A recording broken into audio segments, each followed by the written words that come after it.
Keris Jangkung, Berdapur Kolo, dan Makoro ini mengajarkan kepada kita betapa yang pertama tadi adalah kalau mendapatkan sesuatu itu kita simpan terlebih dahulu, jangan sampai kemudian bocor. Dalam arti bocor itu mungkin ya digunakan secara sia-sia atau bagaimana. Artinya ya simpan dulu tadi. Nah, kemudian begitu masuk keris kedua, pusaka kedua dengan Makoro ini, kita kemudian ingat, kita harus berbagi, kita harus mengalirkan. Karena kalau hanya simpan saja, maka itu menjadi stagnan. Bersama channel Merawat Budaya Nusantara, sebagai bagian dari Bocah Alam Anak Zaman, kita berkegiatan, utamanya adalah nguri-nguri alam.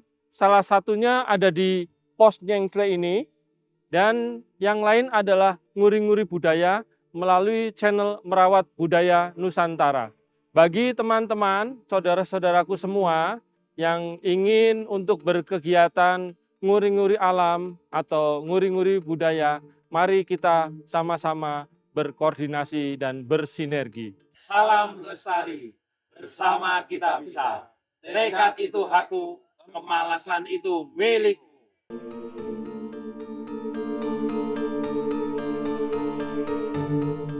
Assalamualaikum warahmatullahi wabarakatuh. Salam sejahtera, salam kebajikan, rahayu, namo buddhaya, sampurasun. Pada kesempatan kali ini kembali kita berjumpa dengan channel Merawat Budaya Nusantara. Dan pada kesempatan kali ini pula kami ingin berbincang-bincang mengenai dua pusaka sekaligus. Karena menurut kami, kedua pusaka ini adalah yang harus dimaknai secara berpasangan, sehingga maknanya akan menjadi lengkap dan dapat menjadi sebuah pembelajaran. Nah, untuk pusakanya, kedua-duanya adalah keris luk 3 dengan ganan atau ada profil di gandiknya. Yang pertama adalah gandiknya itu profilnya atau ganannya adalah kala. Kita biasa mengenal seperti misalnya Batara Kala begitu. Nah, kemudian luknya luk 3 atau jangkung biasa diistilahnya. Kemudian yang kedua, kerisnya adalah berdapur atau berprofil ya. Di gandiknya itu adalah makoro atau semacam mungkin binatang laut raksasa, kendaraannya Dewa Baruna atau disebutnya monster samudra. Keduanya biasa kita jumpai di candi-candi. Misalnya kalau salah satunya kalau kita datang ke Candi Prambanan, kemudian juga di Candi Penataran yang di Jawa Timur, itu biasanya kalau yang namanya kala, biasanya itu menjadi semacam penjaga dari candi. Jadi profilnya. Kemudian kalau untuk makoro, biasanya itu adalah kalau di tempat-tempat seperti patirtan begitu. Misalnya untuk membuang air dari candi, karena dia kan kalau makoro itu biasanya kalau mulutnya suka terbuka. Nah, dari mulutnya itu bisa disalurkan air. Tapi di area tertentu itu juga bisa air itu kemudian merupakan air yang datangnya dari mata air atau dari mana, kemudian masuk ke dalam sebuah patirtan atau tempat mandi, sehingga airnya itu menjadi air yang disucikan dalam konteks tertentu. Nah, mari kita lihat sebetulnya kerisnya itu seperti apa. Untuk itu kita mulai dulu dari yang dapurnya adalah kala. Nah, ini kerisnya.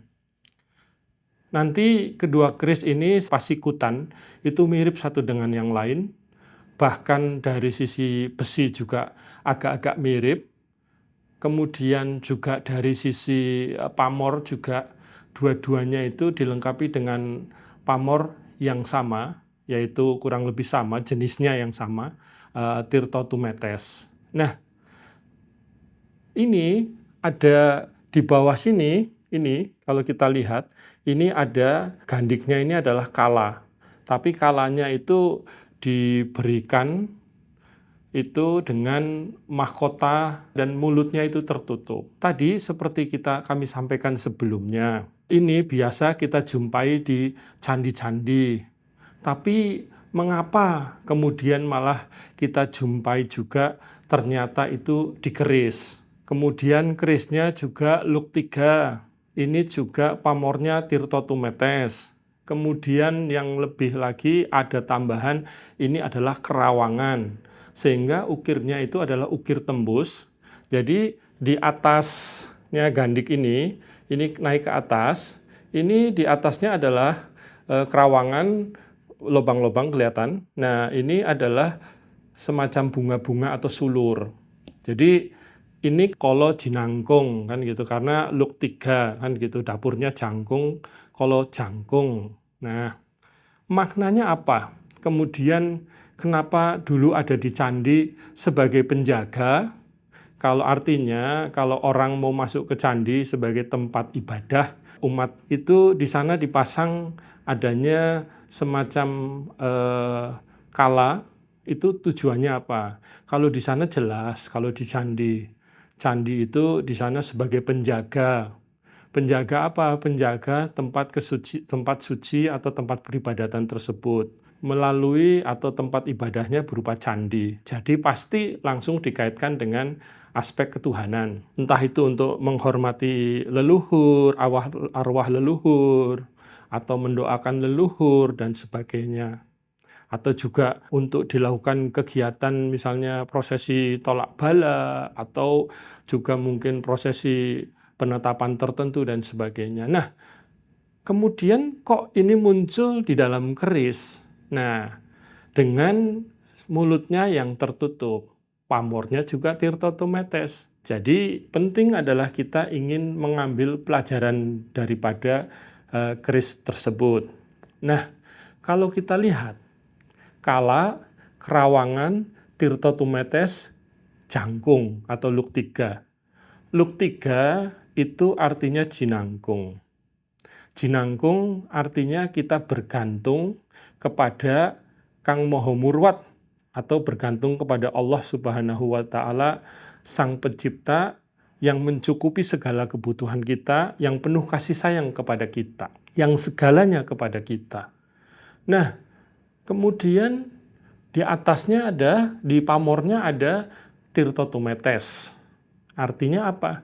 Artinya ada rezeki, ada sesuatu yang dialirkan kepada kita, atau apapun wujud rezeki itu, tidak harus selalu harta benda, bisa jadi itu adalah ilmu, bisa jadi itu memang sifatnya adalah aspek-aspek lain, mungkin juga kebudayaan, mungkin juga pemahaman-pemahaman tertentu, bahkan bisa juga adalah rezeki yang sifatnya mungkin hasil panen, yang sifatnya adalah uang dan sebagainya. Kemudian, kenapa dengan kala? Ya, karena ini kalau tadi jelas candi sebagai badan luar, artinya apa badan luar? Dia itu adalah untuk semua orang yang memang datang ke candi tersebut.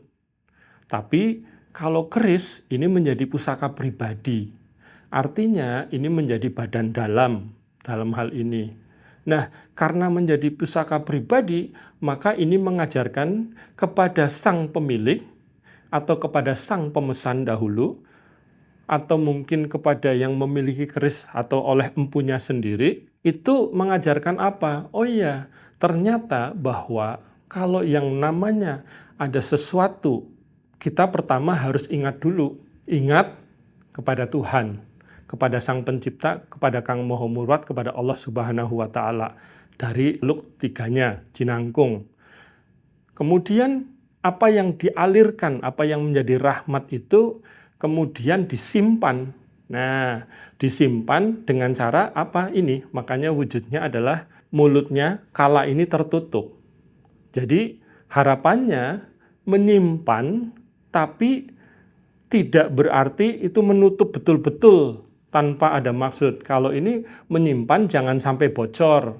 Nah, cara menyimpannya bagaimana? Tentunya tadi dengan melihat apakah yang dimaui, yang dikehendaki dalam perjalanan hidup kita oleh Kang Moho Murwat itu seperti apa dalam konteks kita mendapatkan sesuatu. Maka ini hanya bisa apabila kemudian hati kita menjadi jernih atau bersih, bolong, maka bentuknya kerawangan. Artinya tadi menutup segala sesuatu yang kita peroleh supaya tidak bocor, tidak hilang sia-sia, kita syukuri, kita simpan terlebih dahulu, kita internalisasi ini sesungguhnya untuk apa dan bagaimana cara memanfaatkannya nantinya kalau sudah ada pada waktunya. Nah, ini kemudian akan relevan sekali dengan keris berikutnya sebagai pasangannya. Mari kita lihat keris berikutnya.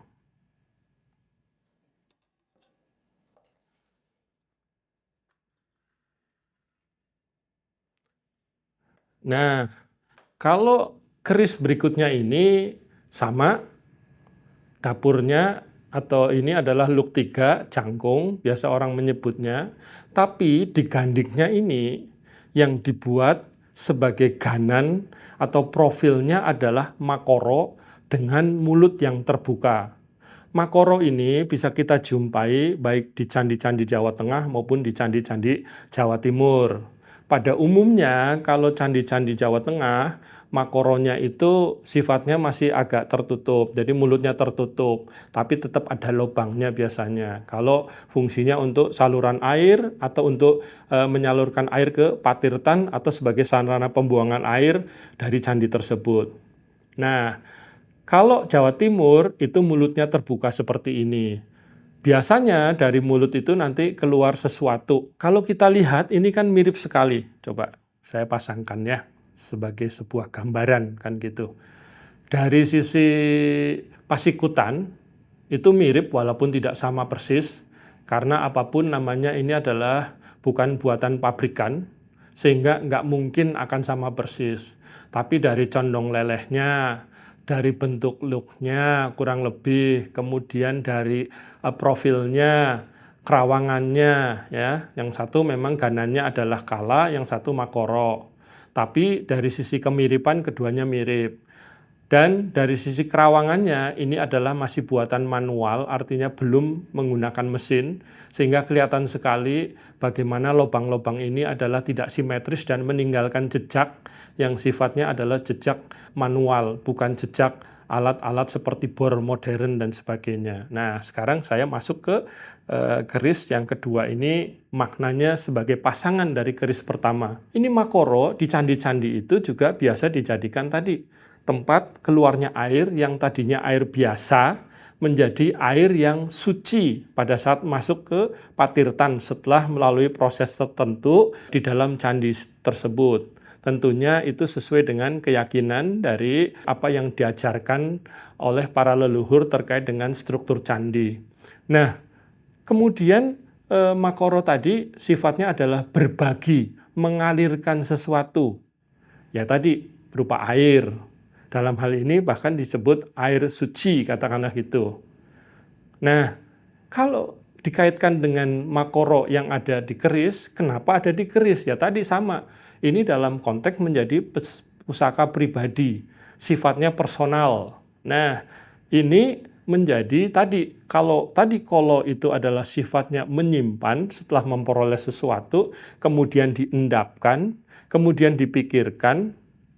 Artinya kemudian setelah diendapkan, katakanlah kemudian menjadi tadi kalau air menjadi air suci kalau di dalam candi, maka ini juga sama. Artinya tadi jangkung, jinangkung bergantung kepada Kang Moho Kuasa atau Kang Moho Murwat atau Allah Subhanahu wa Ta'ala. Nah, dari sini nanti kemudian dialirkan. Tadi kita memperoleh rezeki dialirkan. kita mendapatkan ilmu disampaikan. Tapi kalau tadi disimpan, tapi dengan pertama karena jangkung tadi, jinangkung ingat kepada Tuhan, dengan tujuan kita adalah dalam perjalanan hidup menuju kuasanya. Perjalanan hidup itu tadi, itu sebagai sandaran utamanya adalah kita harus ingat dulu kepada Sang Pencipta. Kemudian setelah mendapat tadi disimpan, kira-kira akan digunakan apa? Apakah ini cocok atau tidak dengan atau bermanfaat atau tidak? Apakah memang ini yang dimaksudkan? Kenapa kita mendapatkan rezeki seperti ini? Kenapa kita mendapatkan ilmu seperti itu?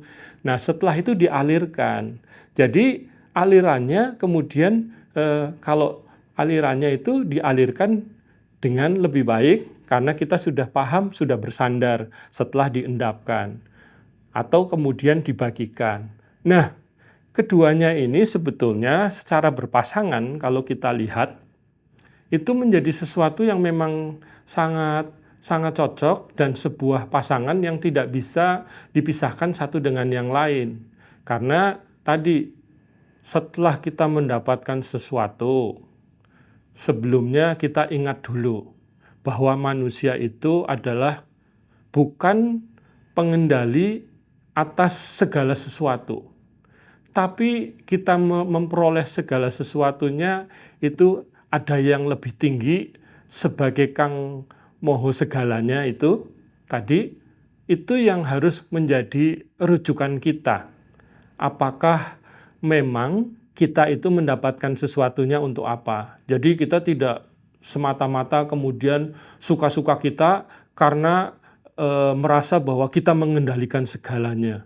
Nah, dengan jinangkung atau keris jangkung, berdapur kolo dan makoro ini mengajarkan kepada kita betapa yang pertama tadi adalah kalau mendapatkan sesuatu itu kita simpan terlebih dahulu, jangan sampai kemudian bocor. Dalam arti bocor itu mungkin ya digunakan secara sia-sia atau bagaimana. Artinya ya simpan dulu tadi. Nah, kemudian begitu masuk keris kedua, pusaka kedua dengan makoro ini, kita kemudian ingat, kita harus berbagi, kita harus mengalirkan. Karena kalau hanya simpan saja, maka itu menjadi stagnan, menjadi akan sia-sia apa yang kita peroleh. Tapi gunakanlah dengan penuh manfaat. Maka tadi ada makoronya yang mengalirkan. Karena kemudian kedua-duanya kita sadari bahwa segala sesuatunya itu kita bergantung. Bukan kita yang mengendalikan sepenuhnya. Kita hanya sebagai hamba yang kemudian mensyukuri dengan memanfaatkan apa yang kita peroleh itu sebaik-baiknya. Mudah-mudahan bermanfaat apa yang kita salurkan. Jadi simpan tadi tidak bocor, tapi tetap kemudian diolah terlebih dahulu, setelah itu yakin dikeluarkan. Dalam bentuk yang tentunya tetap supaya tidak sia-sia. Jadi kalau tadi masuk tidak bocor, keluar tidak sia-sia atau tidak suka-suka. Jadi masuk itu kemudian dikelola, keluarnya juga dikelola, dengan harapan itu adalah sebaik-baiknya supaya bermanfaat apa yang menjadi rezeki kita, apapun wujudnya itu kemudian bisa disalurkan dengan baik. Jadi itulah mengapa kemudian para leluhur kita itu tadi dari mulai candi sebagai kemudian badan luar itu kemudian beliau-beliau khususnya para empu itu menjadikannya tadi simbol-simbol itu di dalam sebuah keris berdapur jangkung. Harapannya itu kemudian kita bisa mengerti bahwa simbol itu harusnya berlangsung di dalam diri kita selaku manusia. Berlangsungnya seperti apa? Nah, kalau candi kan jelas, keris itu juga jelas. Nah, kalau di kita kendalinya tentunya adalah pertama dengan kita mengingat bahwa segala sesuatunya itu sesungguhnya kita adalah hamba. Mungkin dari sebagai hamba kita harus paham bahwa apa yang kita peroleh itu pasti bukan sifatnya untuk sia-sia. Segala sesuatunya pasti harus ada manfaatnya dan sebagainya. Maka ingat dulu, pertama mendapat sesuatu itu atau segala sesuatunya, pertama kita ingat dulu kepada Allah Subhanahu wa Ta'ala atau Kang Moho Murwat, baru setelah itu kita mendapat sesuatu, kita ingat dengan cara kala atau kala yang tadi di dalam simbol yang keris tadi, itu adalah disimpan untuk diolah. Nah, artinya setelah itu baru kita salurkan sebagaimana Makoro mengajarkan. Jadi jangan sampai kemudian begitu ada sesuatu, kita langsung tanpa kita cerna terlebih dahulu, kita langsung bereaksi. Jadi sangat reaktif. Tidak, segala sesuatunya harus diolah dulu. Apa yang kita peroleh mungkin diolah dengan rasa kita, dengan batin kita, diolah dengan pikir kita, baru kemudian nanti sekiranya itu memang bermanfaat, itu baru dikeluarkan dengan cara-cara yang manfaat. Itulah apa yang diajarkan oleh para leluhur terkait dengan simbol-simbol yang ada di dalam keris, khususnya yang berdapur ini, yang berdapur kolo, kemudian satu lagi yang berdapur Makoro. Semoga simbol-simbol itu bisa berjalan di dalam diri kita. Demikian yang dapat kami sampaikan pada pertemuan kali ini. Mudah-mudahan pertemuan kali ini akan memberikan kesan dan pesan khususnya untuk saya pribadi, dan juga harapannya buat saudara-saudaraku semua pemirsa channel Merawat Budaya Nusantara.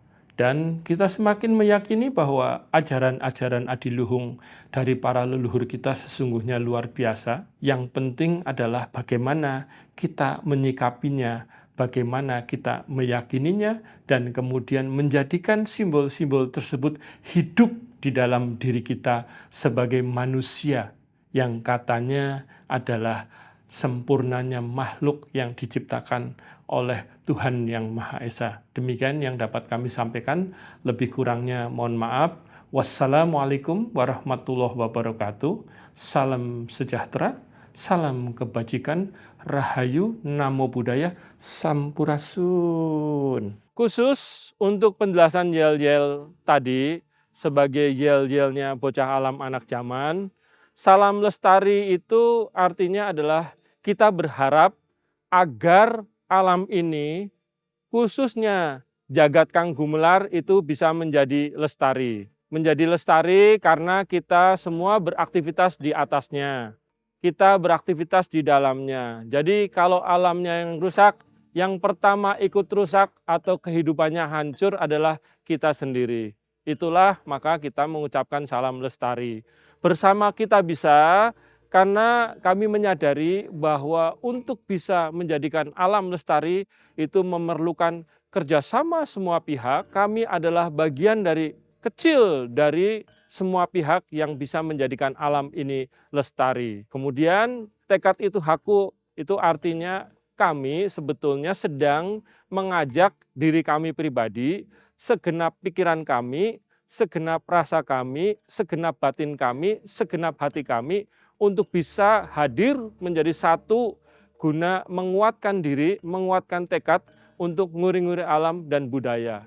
Sedangkan kemalasan itu milikmu itu sebetulnya bukan kita sedang membicarakan orang lain yang malas, bukan. Tapi itu adalah bagian dari kami yang ingin bagian kemalasan itu kami buang jauh-jauh, kami hindarkan jauh-jauh. Sehingga yang muncul adalah segenap tekad untuk melestarikan alam maupun melestarikan budaya. Demikian penjelasan mengenai yel-yel tadi. Terima kasih.